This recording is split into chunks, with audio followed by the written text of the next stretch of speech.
My name is Emeka. I'm a professor at Temple University, and I have been at Temple for about 30 years teaching. So domestic violence, obviously, is our topic today. It's been defined here. It's the pattern of abusive behaviors used by one partner to exert power and control over the other partner. Abusive behaviors can include, we're going to talk some more about that in the slides, physical, emotional, sexual, financial, immigration, and stuff like that. But just to kind of, start the introduction. We're going to start with physical abuse. That's a pretty known one that everybody knows, the physical abuse, slapping and pushing and punching and pinching and choking and grabbing and burning and shaking and others. Physical, it's essentially a physical conduct, physical behavior. Then there's the sexual abuse, obviously, that is so awful. That is an unlawful touching. It's unlawful touching or sexual contact with without the person's consent, including your wife, your partner, your lover, your friends, and all kinds of persons you are associated with one way or the other.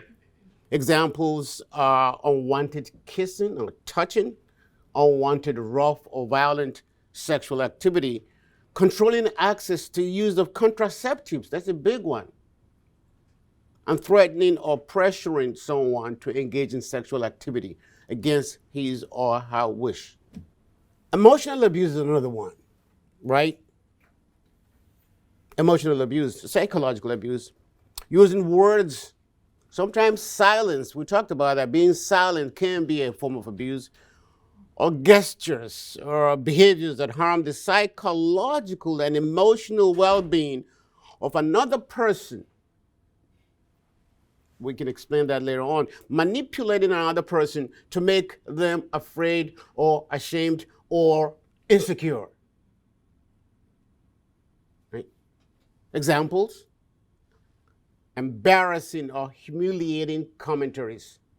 Embarrassing or humiliating commentaries, lying, threatening, insulting, gaslighting, intimidating, or ignoring the boundaries. Boundaries, we'll talk some more about boundaries later on, or actually dismissing your feelings as if it's not a feeling at all. Economic abuse is another one, right? That is limiting or controlling another person's access to money, which is a big thing in our country, and resources in order to do what? To control and restrict their activities. Examples: withholding spending money, forbidding access to a car or public transit, requiring person or permission before going out, or forbidding someone from getting a job, forbidding anybody, your partner from getting a job, no matter where the job is or what type it is. Social abuse includes controlling the person's social life and activities in a harmful way. Your partner says she wants to go out to socialize with her friends, and you say no, or she says no, by the way.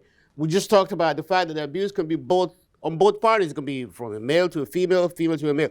But fundamentally speaking, the most domestic abuse data or materials show that it's mostly men against women, generally speaking, globally speaking also too, right? Okay, so that's examples are restricting access to friends and outside relationship, bullying someone in social media. Social media is a big one now, right? Yeah. Sending harassing text messages, ignoring needs for privacy and autonomy. We'll talk about that culturally speaking later on, or ignoring boundaries. You know this thing called boundaries? Because most of the people we're working with are immigrants, some of us are undocumented immigrants, right? And so you can use immigration status to abuse someone. Immigration abuse is a big one. It's a huge one, particularly with immigrants who are vulnerable because they are undocumented. They don't have the papers to stay in this country. How does trauma affect children? Well, a poor academic performance is one indicator. Sometimes a very good academic performance might be it too. You could do very well academically, but it's a shield designed to hide what is happening in the home. When you see a kid that does not participate in extracurricular activities in school, that's a warning signal, so to say, one warning signal. Of course, depression is a factor. Depression and anxiety. Acting out or behavioral issues at home and at school. Unhealthy relationships and approaches to intimacy later in life. When the children become adult, the relationship becomes, the person has not formulated a very positive relationship pattern, and so that becomes a problem in terms of forming an intimate, respectful relationship later in life, that is in your adult life. Because what you do when you're a child affects what you do as an adult person. What about adults? Serious, very serious mental health issues, including major depressive and anxiety disorders. Very serious. Substance abuse and alcohol is plentiful. It's a huge one. Overtly self-critical. And you cannot forget suicidal thoughts. I've had it. I'm tired. I'm not making it in America. I'm just going to kill myself because the people at home expect me to send money. I can't send money home. I'm depressed and all that. So, I'll just end this life. End it. We've had cases like that in Philadelphia. Yeah. Feelings, you don't trust yourself. You don't trust your decisions. You don't trust people anymore because of abuse. We do know that the low self-esteem, lack of initiative, actually you don't know how to start up a project and complete it. So low self-esteem is the factor, very low self-esteem. You don't like yourself at all. You don't trust yourself. You don't believe in yourself. So you distrust your own feelings. You don't trust what your feelings are. Feelings of worthlessness and powerlessness is the big one, right? You don't worth anything and you don't have any power. Of course you have power. All of us here have some kind of power. All we need to do is resuscitate it. So this feeling that you're powerless and that you are worthless becomes part of your what? Signature, part of how you see the world. We talked about lack of agency and initiative. What does that mean? Lack of agency and initiative. All of us here have some agency. When you get up in the morning and you have a plan on how you're going to conquer, if that's the word, the day, Yeah. That is what I mean by lack of initiative. Initiating something, starting up something, thinking about something, carrying it out to the end. Lack of initiative, lack of agency, and initiative. Difficulties forming a healthy relationship. Forming healthy relationships can be work and extreme dependency. People have to tell you what to do. You ask for advice. Tell me what to do. I don't know what to do. I'm confused.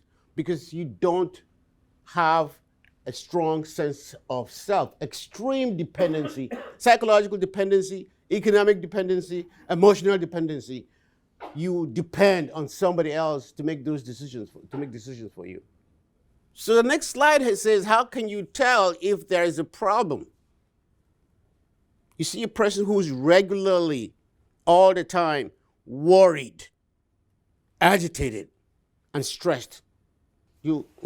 Constantly. You see a person who is, every time the person is agitated all the time, right? The person is worried all the time, and the person is also stressed. Of course, we know what stress is. We all have experienced stress one time or the other. But when it is constant and continuous, if it is a group activity, the person says, no, I don't want to be part of the group activity at all. I don't want to be part of it. I just want to be alone all the time. We are social human beings. When the person is socially isolated constantly, continuously, that's a marker. Injuries often without a good explanation, it's a red flag. So you've started a task and you don't finish up. That's the one that talks about distracted, unable to finish through or follow up. You start a project, something, you can't finish it. You just drop it. Inconsistent or unreliable attendance. Inconsistent And unreliable attendance and frequently canceled. I canceled my appointment. I canceling constantly, continuously. It's inconsistent and it's unreliable attendance. So you can't rely on the person. Person is apologizing all the time. I'm sorry. Fine. I'm sorry is okay once in a while, but when it's too much, I'm sorry. Then you begin to say, what is going on here, right? There's also the insomnia. You guys know about that. That is inability to concentrate, to even sleep. Most of us, they say 8 hours a day, a night is good, or 7 hours. But if you sleep for 3 hours a day, constantly, consistently, then something is going on, right? The one I think is also one of the things here is this thing about needs to ask their partner for permission before committing or attending something. You want to do something, you ask for permission. I know it's a cultural issue sometimes, right? But if you have constantly asked for, may I go out? May I go to the store? May I do this? May I? I don't know, there's something wrong with that. Constantly needs to ask their partner for permission before committing or attending something. So the next slide says, I want to help. Of course, that's why you all are here. You want to help. What can you do? Well, there's this thing called listening. Listening to what the person is saying. Also listen to what the person is not saying. You got to read between the lines, basically speaking, because that's your job. What is the survivor not telling you? I'm more interested in what is the survivor not telling you. I'm more interested in that. And that's why you need to do a whole lot of cultural work. Clarify the questions and make sure you understand the situation. That's a hard one. It takes work. You have to give honor the story. In other words, believe in the story at least, or honor that story. It may not be completely true, but honor that story because that's very important. This is somebody telling you about her personal issues, so you need to honor that story because it's very, very critical for you to even go ahead or further in your counseling or working with this person. You'd let them know, look, you are not alone. That's strength in saying to someone, you're not alone. You're not alone. There are others, right? Oh, okay, some people experience that too. Okay, so it's just not me. It's also, there are others with similarly situated situations. Reassure them. Follow the survivors, the storyteller, the survivors lead. You are there to support, not make decisions for anyone else. So you're not making a decision for him or her. You're there to listen to the story and to support. What are the options? You have the discussions with the person or the persons. What are the options? Talk about options. There's a whole lot of options out there. And when you talk about options, you talk about the consequences too, right? So options, these are consequences. What do a balancing game, so to say. Every option has consequences. So talk about the consequences and implications of the options. If someone is in immediate danger, you need to disclose that information to a professional who can help. So you are in immediate danger, you need to say, okay, referral, because this might escalate to some seriousness. Always consult with a professional who can help. That's it.